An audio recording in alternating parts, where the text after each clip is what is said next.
श्री राधे श्री राधे श्री राधे। हरिओम हरिओम हरिओम।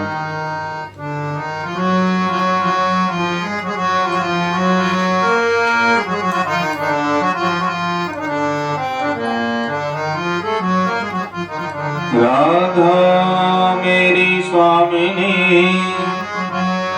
मैं राधे जुको दास। जन्म जन्म मोहे दीजिए श्री वृंदावन को वास। वृंदावन सोवन नहीं और नंद गाँव में सुगाम। वंशी वट सोवट नहीं, श्री कृष्ण नाम सो नाम। भक्त भक्ति भगवंत गुरु, चतुर नाम वपु एक। तिनके पद बंधन किए, नासहि विघ्न अनेक। गुरुर्ब्रह्मा गुरुर्विष्णु, गुरुर्देव महेश्वर। गुरु साक्षात् परब्रह्म, तस्मै श्री गुरवे नमः। जय जय श्री राधा रमण,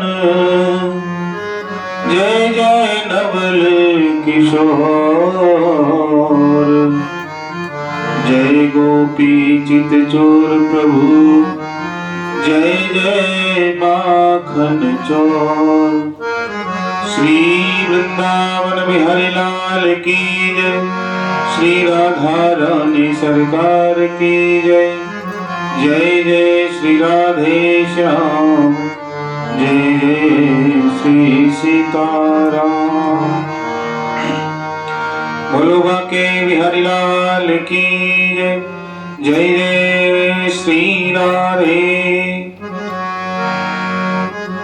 परम आनंद का विषय कि हम नित्य प्रति अपने मन और वाणी को पवित्र करने के लिए सत्संग का श्रवण श्री श्री चैतन्य चरितामृत के माध्यम से कर रहे हैं।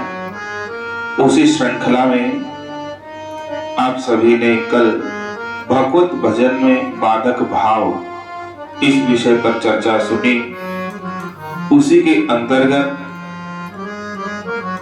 नाम अपराध क्या होता है इस विषय में भी जानकारी प्राप्त की। उसी की एक घटना का विश्लेषण आपने किया। आज दूसरी घटना है। दूसरी घटना में ग्रंथकार लिखते हैं कि नवद्वीप में एक देवानंद नाम के पंडित थे। वे वैसे तो बड़े भारी पंडित थे, शास्त्रों का उन्हें यथावत ज्ञान था। श्रीमद् भागवत के पढ़ाने के लिए वो दूर दूर तक उनकी ख्याति प्राप्त थे। बहुत दूर दूर से विद्यार्थी इनके पास श्रीमद् भागवत और गीता को पढ़ने के लिए आते थे। ये स्वभाव के बुरे नहीं थे, संसारी सुखों से उदासीन और विरक्त थे, किंतु अभी तक इनके हृदय में प्रेम का अंकुर उदय नहीं हुआ। विद्वत्ता तो बहुत है, ज्ञान बहुत है, लेकिन ज्ञान वो ज्ञान नहीं कहलाता जब तक आप में ज्ञान के द्वारा नम्रता न आ जाए, प्रेम न आ जाए। तो अब तक इनके हृदय में प्रेम का अंकुरित उदय नहीं हुआ था। हृदय में प्रेम का बीज तो पड़ा हुआ था, किंतु श्रद्धा और साधु कृपा रूपी जल के बिना वो इनका जो क्षेत्र था प्रेम का, वो शुष्क पड़ा था, सूखा पड़ा था। सूखे खेत में बीज अंकुरित कैसे हो सकता है प्रेम का, जब तक कि वह सुंदर वारी से सींचा न जाए, प्यार के जल से वो सींचा न जाए। दयार्द हृदय गौरांग ने एक दिन नगर भ्रमण करते समय इनके ऊपर भी कृपा की।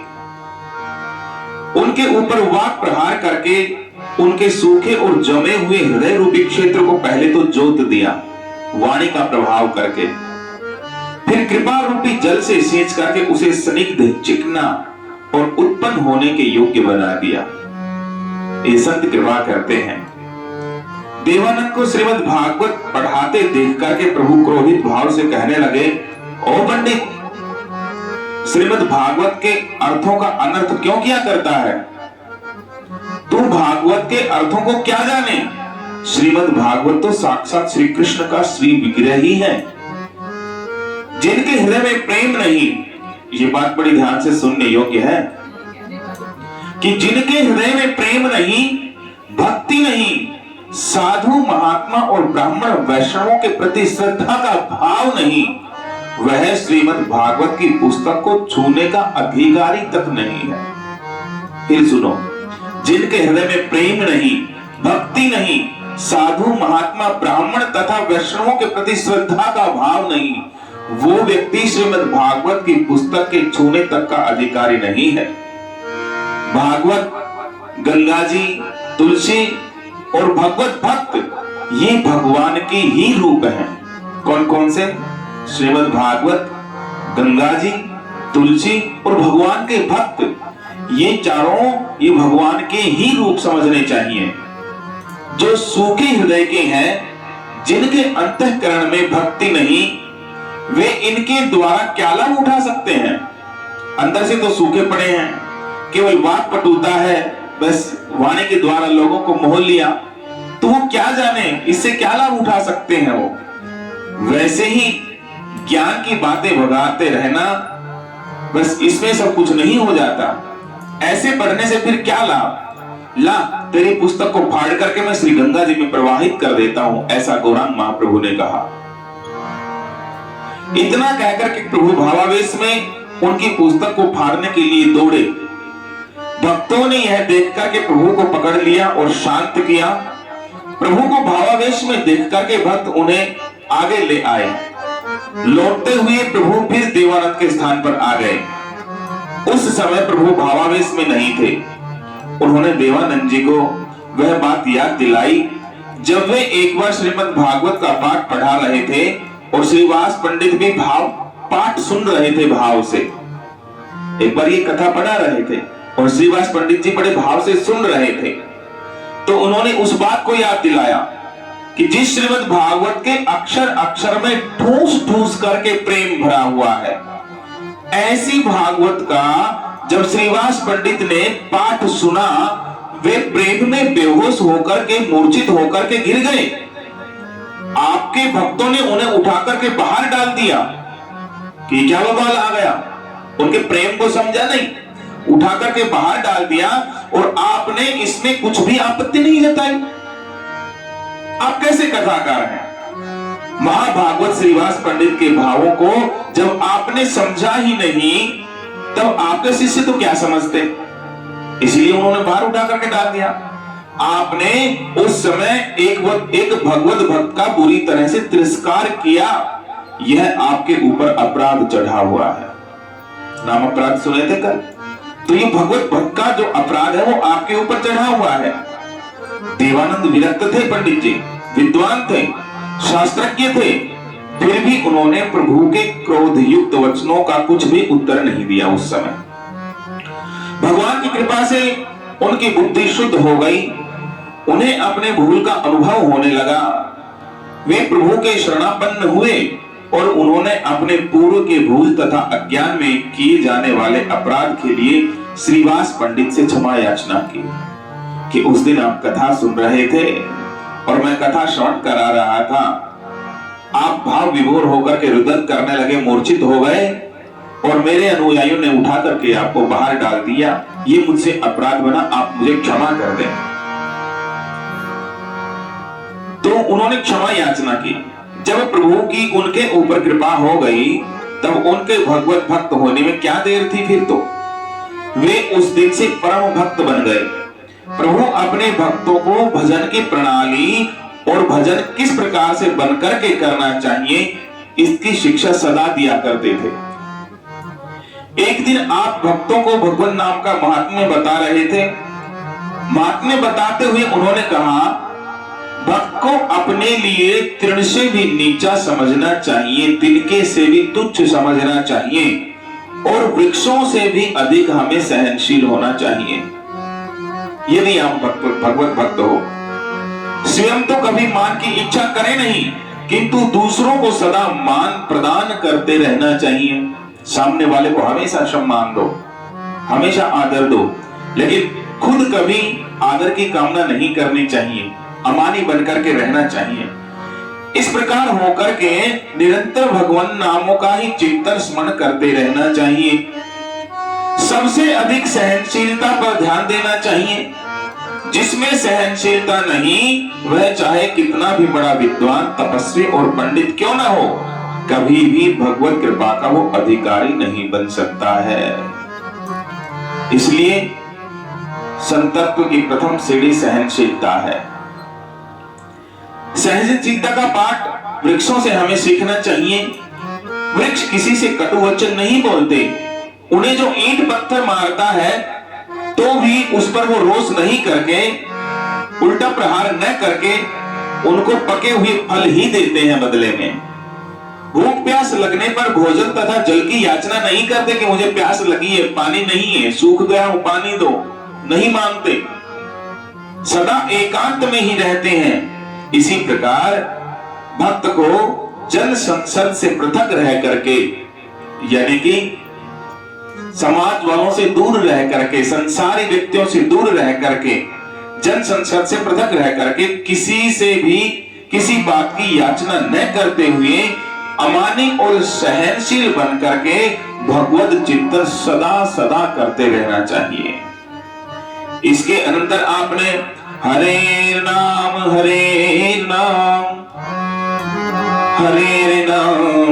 केवलम कलौ नास्तेव गतिरन्यथा। इस श्लोक की व्याख्या में भक्तों को एक बात बताई गई कि 3 बार मना करने का अभिप्राय क्या है। नास्तेव गतिरन्यथा, 3 बार मना किया है, नहीं है, नहीं है, नहीं है। इसका मतलब यही है कि 3 बार मना करने से अभिप्राय यह है कि कलयुग में इससे सरल और सुगम कोई उपाय है ही नहीं, केवल और केवल हरि नाम ही उपाय है। जितना नाम जप करोगे उतना भगवान के निकट होंगे हम, और भगवान उतने ही निकट हमारे होंगे। एक हृदयहीन जड़ बुद्धि वाला विद्यार्थी भी प्रभु की इस व्याख्या को सुन रहा था। कल नास्तेव गतिरन्यथा, इसको सुन रहा था। उसने कहा कि यह तो सब शास्त्रों में अर्थवाद है, नाम की प्रशंसा में वैसे ही बहुत बड़ा चढ़ा करके बातें कह दी गई हैं। सब शास्त्र कहते हैं अपनी अपनी बातें, वास्तव में कोरे नाम से कुछ नहीं होता। एक विद्यार्थी ने कहा, लोगों की नाम में प्रवृत्ति हो इसलिए ऐसे वाक्य कह दिए गए हैं। इतना सुनते ही प्रभु ने अपने दोनों कान बंद कर लिए कि हरि के नाम की निंदा है ये जो विद्यार्थी कह रहा है। इसलिए हम हरि के नाम की निंदा को और गुरु की निंदा को कभी न सुने। या तो आपके पास जवाब बनता है तो उनको जवाब दें, यदि आप शांति प्रिय हैं तो कान बंद करके वहां से उठ के चले जाने में ही फायदा है। तो ऐसे वाक्य जब विद्यार्थी ने कहे तो इतना सुनते ही प्रभु ने अपने दोनों कान बंद कर लिए, कान पर हाथ रख लिए और श्री हरि श्री हरि श्री हरि कह करके वे सभी भक्तों से कहने लगे कि भगवान नाम में अर्थवाद कहने वाले को बड़ा भारी पातक लगता है, सुनने वाले को उससे भी ज्यादा पाप लगता है। इसलिए चलो हम सभी गंगा जी में सचैल स्नान करके आए, वस्त्रों के सहित। क्यों? हरि के नाम की निंदा सुनी है, वस्त्रों सहित स्नान करके आए। तभी इस भगवान नाम में अर्थवाद सुनने वाले को पाप से मुक्ति मिल सकती है। यह कहकर के प्रभु सभी भक्तों के सहित गंगा जी के स्नान के लिए चले गए। सभी भक्तों ने श्रद्धा भक्ति से सहित सुरसरी के सुंदर सुशीतल जल में स्नान किया। स्नान कर लेने के अनंतर प्रभु ने सभी भक्तों के सम्मुख भक्ति की महिमा का वर्णन किया। प्रभु भक्तों को लक्ष्य करके उन्हें समझाते हुए कहने लगे, भाई तुम ही सोचो, जो अखिल कोटि ब्रह्मांड नायक हैं, जिनके एक एक रोमकूप में असंख्य ब्रह्मांड समा सकते हैं, उन्हें कोई योग के ही द्वारा प्राप्त करना चाहे तो वे उसके वश में केवल श्वास रोकने से कैसे आ सकते हैं? केवल योग से ही भगवान वश में है, तो श्वास रोक करके कैसे आ सकते हैं? वो तो ब्रह्मांड में व्याप्त है। कोई कहे कि हम तत्वों की संख्या करके उनका पता लगा सकते हैं, तो ये उनकी कोरी मूर्खता है। भला जो बुद्धि से अतीत है, बुद्धि से परे है, जिनके लिए चारों वेदों ने नेति नेति इतना कथन कहा है, उनका ज्ञान संख्या के द्वारा कैसे हो सकता है। अब रही बात धर्म की, तो धर्म की बात सो धर्म सो उल्टा बंधन का ही हेतु है। धर्म से तीनों लोकों के विषय सुखों की प्राप्ति हो सकती है, वह भी एक प्रकार के सुवर्ण की बेड़ी है। धर्म में रहकर के हम भगवान को प्राप्त करना चाहिए। कह रहे है तो ये भी बेड़ी, लेकिन सोने की है। बेड़ी चाहे सोने की हो चाहे लोहे की हो, तो बंधन का कारण है। कोई जब से अथवा केवल त्याग से ही उन्हें प्रसन्न करना चाहे, तो वो कैसे प्रसन्न हो सकते हैं। त्याग कोई कर ही क्या सकता है, उनकी कृपा के बिना कुछ भी नहीं हो सकता। त्याग भी होगा तो उनकी कृपा के द्वारा होगा, और उनकी कृपा होगी तो वो भगवान नाम के द्वारा होगी। भक्ति से हीन होकर के, ये बात ध्यान देने योग्य है कि भक्ति से हीन होकर के जब तप पूजा पाठ यज्ञ ध्यान अनुष्ठान आदि कैसे भी सत्कर्म क्यों न किए जाएं, सभी बेकार हैं। कब बेकार है? भक्ति से हीन होकर यदि हम जप करते हैं, तप करते हैं, यज्ञ करते हैं, पूजा करते हैं, पाठ करते हैं, सत्कर्म करते हैं, अनुष्ठान करते हैं, दान देते हैं, चाहे वो कैसे भी सत्कर्म क्यों ना हो, यदि वो भक्ति से हीन है, आपके अंदर भावना नहीं है किसी प्रकार की, तो वो सारे बेकार है। इस बात को भगवान ने उद्धव से स्वयं कहा है, न साधयति माम योगो न सांख्यम धर्म उद्धवः न स्वाध्याय तपस्त्यागो यथा भक्तिर्मर्मोजितः। इस प्रकार भक्तों को भगवत भक्ति की शिक्षा देते हुए सभी को अपूर्व सुख और आनंद पहुंचाते हुए नवद्वीप में भांति भांति की भगवान आज लीलाएं करने लगे। बोलिए वृंदावन बिहारी लाल की जय। एक प्रसंग और सुन लेते हैं आगे ना। अगला प्रसंग है कि नदिया में प्रेम प्रवाह और काजी का अत्याचार। नदिया गांव का नाम है ना।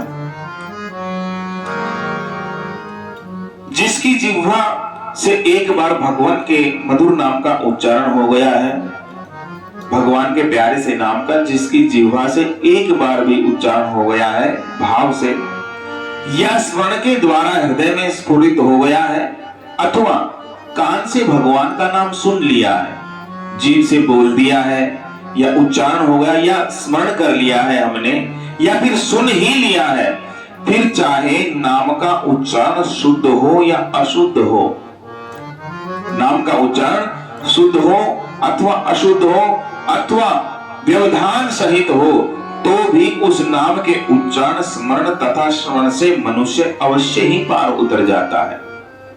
कोई भगवान नाम ले रहा है और अशुद्ध ले रहा है, लेकिन हम बड़े भाव से सुन रहे हैं।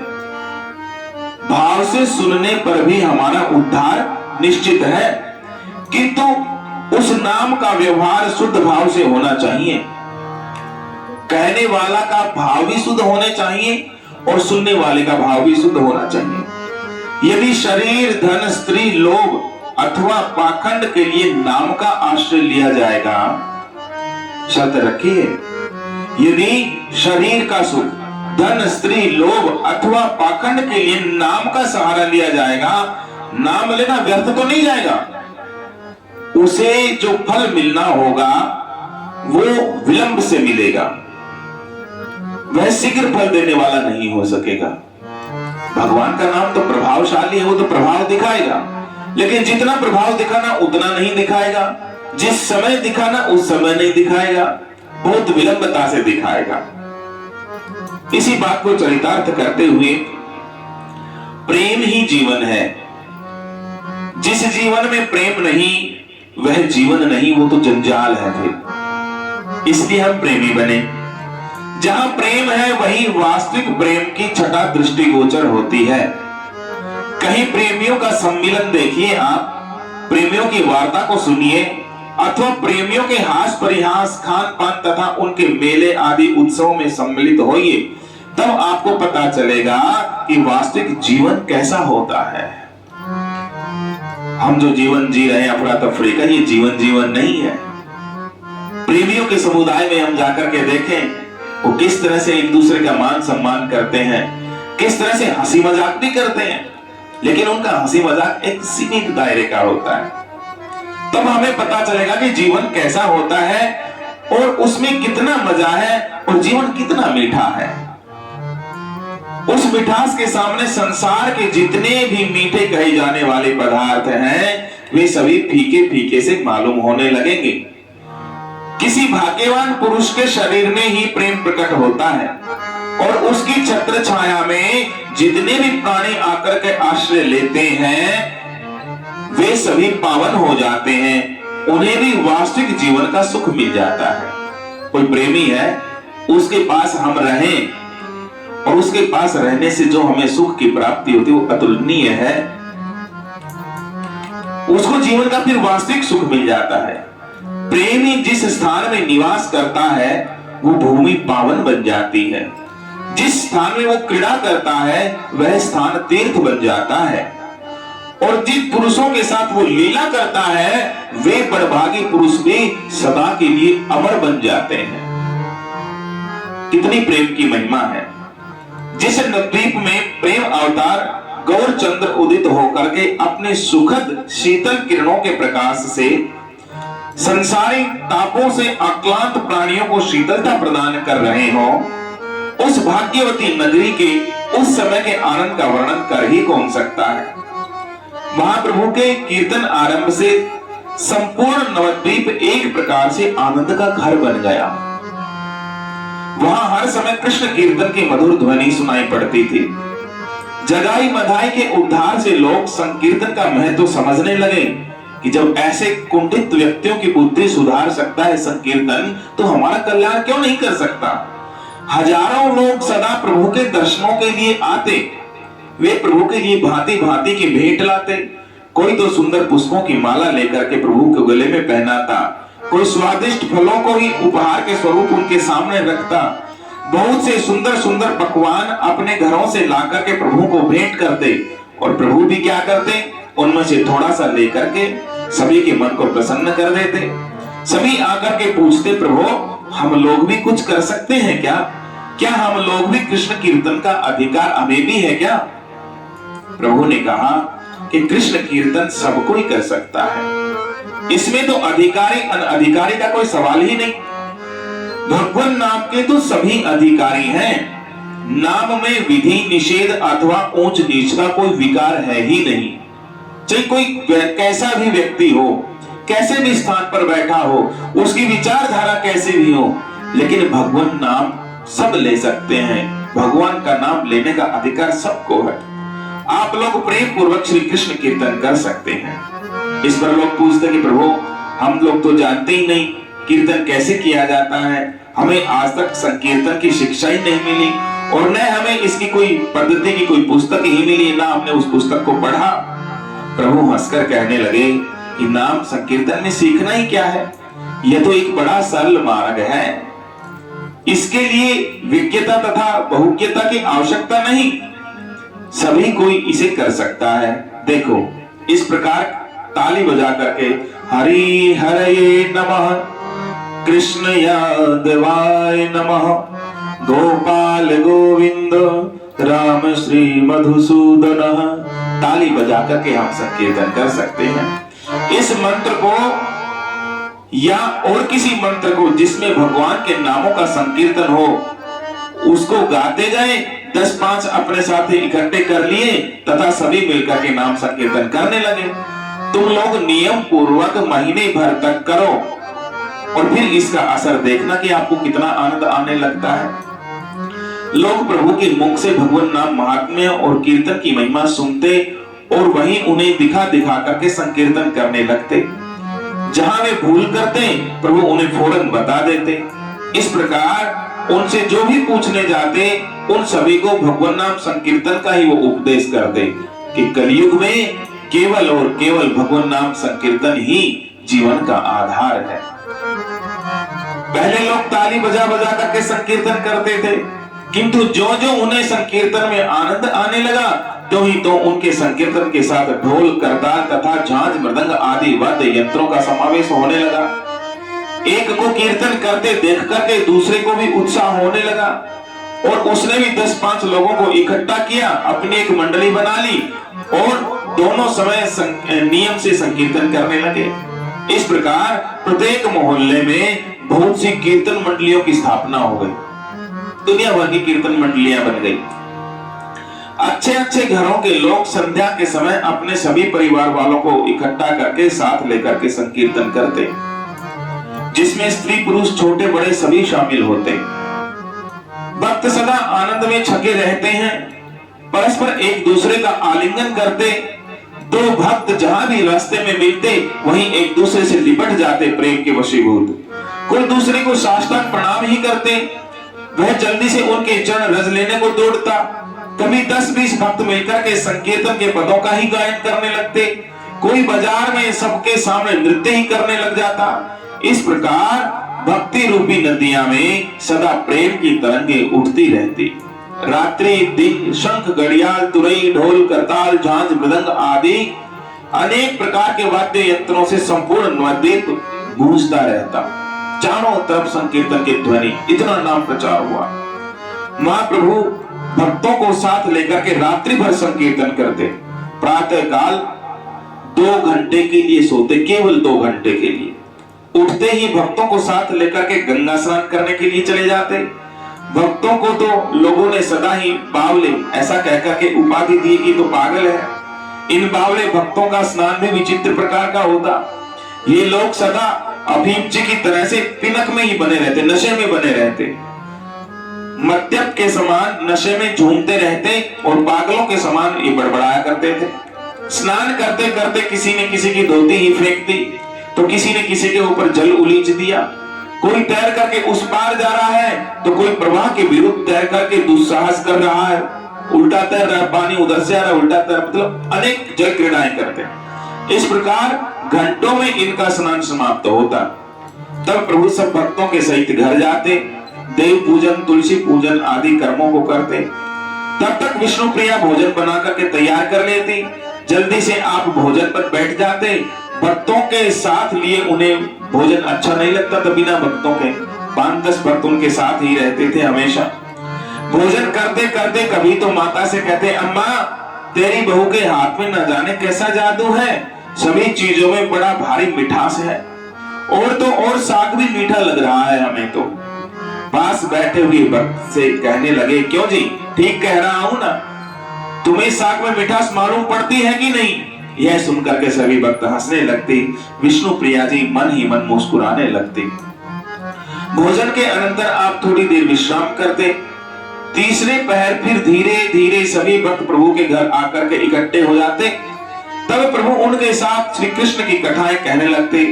कभी कोई श्रीमद् भागवत का ही प्रकरण छिड़ जाता, कभी कोई गीत गोविंद के पदों की व्याख्या कर रहा है, कोई किसी दिन पद्म पुराण की ही कथा कोई कह रहा है। इस प्रकार नाना शास्त्रों की चर्चा प्रभु के यहाँ नित्य होती रहती। सायंकाल के समय भक्तों को साथ लेकर के प्रभु नगर का भ्रमण करने के लिए निकलते। इस प्रकार इनका सभी समय भक्तों के सहवास में ही व्यतीत होता था। एक क्षण भर भी भक्तों का पृथक होना उन्हें ऐसा ही ऐसा प्रतीत होता था, हमेशा भक्तों के साथ घिरे रहते थे। भक्तों की भी प्रभु के चरणों में अहेतु की भक्ति थी। वे प्रभु के संकेत के अनुसार चेष्टाएं करते। वे सदा प्रभु के मुख की ओर देखते ही रहते कि किस समय प्रभु के मुख पर कैसे भावों के लक्षण प्रतीत होते हैं। उन्हीं भावों के अनुसार वे क्रियाएं करने लगते। इस कारण ईर्ष्या करना ही जिनका स्वभाव है, जो दूसरे के अभ्युदय तथा गौरव को देख नहीं सकते, ऐसे खल पुरुष सदा प्रभु की निंदा किया करते। प्रशंसा करने वालों की भी कमी नहीं, अनुगतों का भी कोई कमी नहीं, और निंदा करने वालों की भी कमी नहीं। प्रभु उन लोगों की बातों पर ध्यान नहीं देते थे। जब कोई भक्त किसी के संबंध में ऐसी बातें छेड़ भी देता, तो आप उसी समय डांट कर उसको कह देते कि अन्यस्य दोष गुण चिंता मनुष्य त्यक्त्वा सेवा कथा रस्महो नितराम पिबत्वम। दूसरों की निंदा स्तुति करना छोड़ करके तुम निरंतर श्री कृष्ण कीर्तन में ही अपने मन को क्यों नहीं लगाते हो? क्यों दूसरों की निंदा करते हो? इस कारण प्रभु के सामने किसी की निंदा करने या स्तुति करने की किसी भी भक्त की हिम्मत नहीं होती थी। प्रभु के बढ़ते हुए प्रभाव को देख करके द्वेषी लोगों ने मुसलमानों को भड़काया। वे जानते थे कि हम निमाई पंडित का वैसे तो कुछ बिगाड़ नहीं सकते, उनके कहने में हजारों आदमी हैं। हाँ, यदि शासकों की ओर से इन्हें पीड़ा पहुंचाई जाएगी तब तो इनका सभी गोर हरिपना ठीक हो जाएगा, ये सीधे हो जाएंगे। उस समय मुसलमानों का शासन था, इसलिए मुसलमानों की शिकायतों पर विशेष ध्यान दिया जाता था। इसलिए खलों ने मुसलमानों को ही बहकाना प्रारंभ कर दिया। निमाई पंडित अशास्त्रीय काम करता है, उसकी देखा देखी संपूर्ण नगर में कीर्तन होने लगा है। दिन रात कीर्तन की ध्वनि सुनाई पड़ती है। ऐसे शोर शराबे के कारण रात्रि में लोगों की निद्रा भी भंग हो जाती है, ठीक से निद्रा नहीं ले पाते। काजी से कहकर के इन लोगों को दंड मिलना चाहिए। न जाने ये सब मिलकर के क्या कर बैठे। मुसलमानों को भी यह बात जच गई। वे भला हिंदू धर्म का अभ्युदय कब देख सकते थे। इसलिए सभी ने मिलकर के काजी के यहाँ संकीर्तन के विरुद्ध एक अभियोग चला दिया। उस समय बंगाल सूबे में अभियोगों के निर्णय करने का काम काजियों के अधीन था। जमींदार राजा तथा मंडलेश्वर कुछ गांवों का बादशाह से नियत समय के लिए ठेका ले लेते थे और जितने में ठेका लेते उतने रुपए तो कर उगा करके बादशाह को दे देते, जो बचते उसे अपने पास रख लेते। धर्म के ठेकेदार दीवानी तथा फौजदारी के जितने मामले होते उनका फैसला काजी किया करते थे। बादशाह की ओर से स्थान स्थान पर काजी नियुक्त थे।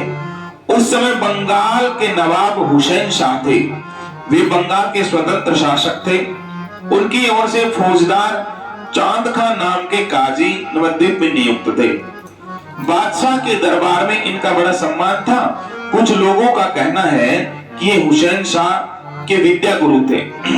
कुछ भी हो, चांद का सहृदय, समझदार और शांति प्रिय मनुष्य था। हिंदुओं से वो अकारण नहीं चिढ़ते थे। नीलांबर चक्रवर्ती के दौहित्र होने के नाते वे महाप्रभु से भी परिचित थे। इसलिए लोगों के बार बार शिकायत करने पर भी उन्हें महाप्रभु के विरुद्ध कोई कार्रवाई नहीं करनी चाहिए। जब लोगों ने नित्य प्रति उनके संकीर्तन की शिकायत करने आरंभ कर दी और उन पर अधिक जोर डाला गया, तब उनकी भी समझ में यह बात आ गई कि हाँ, ये लोग दिन रात्रि गाजे बाजे बजा करके शोर मचाते रहते हैं, ऐसा भी कोई कीर्तन करता है। यदि भजन ही करता है तो धीरे धीरे क्यों ना करें। यही सोचकर के वे एक दिन अपने दल बल के सहित कीर्तन वालों को रोकने के लिए पहुंचे। बहुत से लोग प्रेम में उन्मत्त होकर के वहां कीर्तन कर रहे थे। इनके आदमियों ने उनके कीर्तन बंद करा दिए, किंतु वे भला किसी की सुनने वाले थे क्या? मना करने पर भी वे बराबर कीर्तन करते रहे।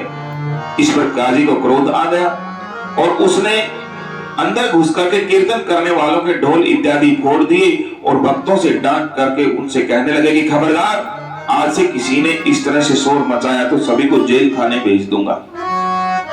बेचारे डर गए, उन्होंने संकीर्तन बंद कर दिया। इसी प्रकार जहां जहां भी संकीर्तन हो रहा था, काजी के आदमी वहां वहां जाकर के संकीर्तन को बंद कराने लगे। सारे नगर में हाहाकार मच गया। लोग संकीर्तन के संबंध में भांति भांति की बातें कहने लगे। कोई कहता, भाई यहाँ मुसलमानी शासन में संकीर्तन हो ही नहीं सकता, हम तो इस देश को छोड़ करके किसी ऐसे देश में जाकर के रहेंगे जहां हम सुविधा पूर्वक कीर्तन कर सकें। कोई कहता, अजय जोर जोर से नाम लेने से क्या लाभ, यदि काजी मना करता है तो धीरे धीरे नाम जप कर लिया करेंगे, किसी प्रकार भगवान का नाम ही तो लेना है। इस प्रकार भयभीत होकर के लोग भांति भांति की बातें करने लगे। दूसरे दिन सभी मिलकर के महाप्रभु के निकट आए और उन्होंने रात्रि में जो जो घटनाएं हुई सब सुना दी। अंत में कहा कि भगवान, हे प्रभु, आप तो हमसे संकीर्तन करने के लिए कहते हैं, किंतु हमारे ऊपर संकीर्तन करने से ऐसी ऐसी आपत्ति आती है। अब आप हमारे लिए क्या आज्ञा करते हैं? आपकी आज्ञा हो तो हम इस देश को छोड़ करके किसी ऐसे देश में चले जाएं जहां सुविधा पूर्वक संकीर्तन कर सकें, या आज्ञा हो तो संकीर्तन करना ही बंद कर दें। बहुत से लोग तो डर के कारण भाग भी जा रहे हैं। प्रभु ने कुछ दृढ़ता के साथ रोष में आकर के कहा, तुम लोगों को न तो देश का परित्याग करना होगा और न संकीर्तन बंद करना है। तुम लोग जैसे करते हो कीर्तन, उसी तरह से कीर्तन में मस्त रहो, कीर्तन करते रहो। मैं उस काजी को और उसके साथियों को देख लूंगा, वे कैसे संकीर्तन को रोक सकते हैं। मैं देखता हूं उनको, तुम लोग तनिक भी मत घबराओ। प्रभु के ऐसे आश्वासन को सुनकर के सभी भक्त अपने अपने घरों को चले गए। बहुत से तो प्रभु के आज्ञा के अनुसार पूर्ववत ही संकीर्तन करते रहे, किंतु उनके मन में सदा डर बना रहता था। बहुतों ने उसी दिन से संकीर्तन करना बंद ही कर दिया। लोगों को डरा हुआ देख करके प्रभु ने सोचा कि इस प्रकार काम नहीं चलने का। लोग काजी के डर से भयभीत हो गए हैं। जब तक मैं काजी का दमन नहीं करूंगा, जब तक लोगों का भय दूर नहीं होगा। यह सुनकर के आप लोग आश्चर्य करेंगे कि काजी के पास अस्त्र शस्त्रों से सुसज्जित बहुत सी सेना है। बादशाह की ओर से भी उसको अधिकार प्राप्त है किसी को ताड़ने फटकारने का। उसके पास राजबल, धनबल, सैन्य बल तथा अधिकार बल आदि सभी बल मौजूद हैं। उसका दमन अहिंसा प्रिय, शांत स्वभाव वाले, अस्त्र शस्त्रहीन, ढोल करताल के लय के साथ नृत्य करने वाले निमाई पंडित कैसे कर सकेंगे उनका सामना? बताओ कैसे कर सकेंगे? इस प्रश्न का उत्तर आप कल के अध्याय में सुनेंगे। बोलो वृंदावन बिहारी लाल की जय। जय जय श्री राधे श्याम, जय जय श्यामा, जय जय श्याम, जय जय श्री वृंदावन धाम, जय जय श्यामा, जय जय श्याम, जय जय श्री वृंदावन धाम। पावन राधे तेरा नाम, पावन राधे तेरा नाम, पावन श्री वृंदावन धाम, पावन श्री वृंदावन धाम। जय जय श्यामा, जय जय श्याम, जय जय श्री वृंदावन धाम। मेरी श्यामा मेरो श्याम, मेरी श्यामा मेरो श्याम, मेरो श्री वृंदावन धाम, मेरो श्री वृंदावन धाम। जय जय श्यामा, जय जय श्याम, जय जय श्री वृंदावन धाम। जय बरसानो, जय नंदगांव, जय बरसानो, जय नंदगांव। श्री यमुना जी ललित ललाम, श्री यमुना जी ललित ललाम। जय जय श्यामा, जय जय श्याम, जय जय श्री वृंदावन धाम। जय जय श्यामा, जय जय श्याम, जय जय श्री वृंदावन धाम। यह जोड़ी अभी चल अभिराम, यह जोड़ी अभी चले अभिराम। हृदय विराजो आठोया, हो हृदय विराजो प्यारी आठोया। जय जय श्यामा, जय जय श्याम, जय जय श्री वृंदावन धाम। जय जय श्यामा, जय जय श्याम, जय जय श्री वृंदावन धाम। जय जय श्री वृंदावन धाम, जय जय श्री वृंदावन। श्री वृंदावन धाम की जय, श्री बाके बिहारी लाल की जय। जय जय श्री राधे, जय जय श्री राधे, जय जय